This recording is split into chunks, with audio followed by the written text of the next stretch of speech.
Most of Revelation is about what shortly takes place after John receives the visions and records the visions that we know as the book of Revelation.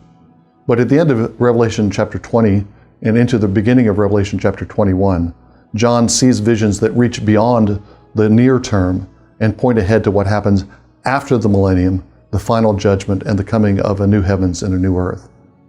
The millennium lasts until Satan is released, and then there's a short time when Satan is allowed again to gather the nations and deceive the nations and attack the camp of the saints. Well, that's a very short-lived recovery for the dragon, because the dragon is soon defeated by fire that comes from heaven. He's defeated in the same way that Sodom is defeated.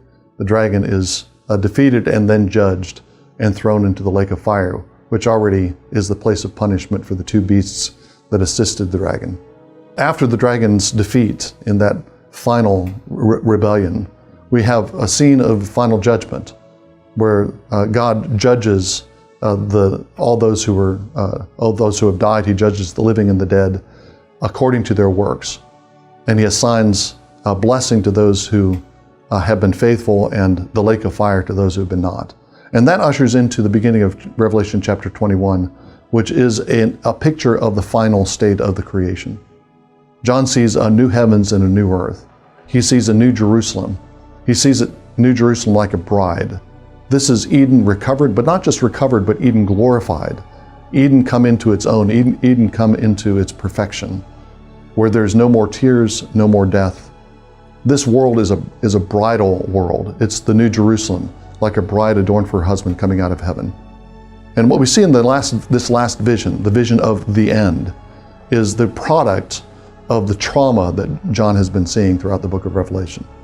Revelation, you could say, is like a very expanded set of visions that are a set of variations on Genesis chapter 2.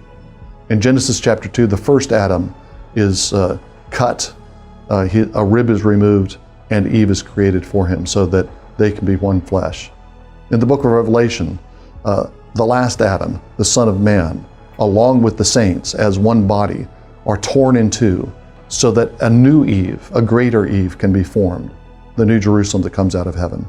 That's what John sees in his vision after the final judgment, the new heavens and new earth as the bride of God, all of creation joined together to become one with the Lamb.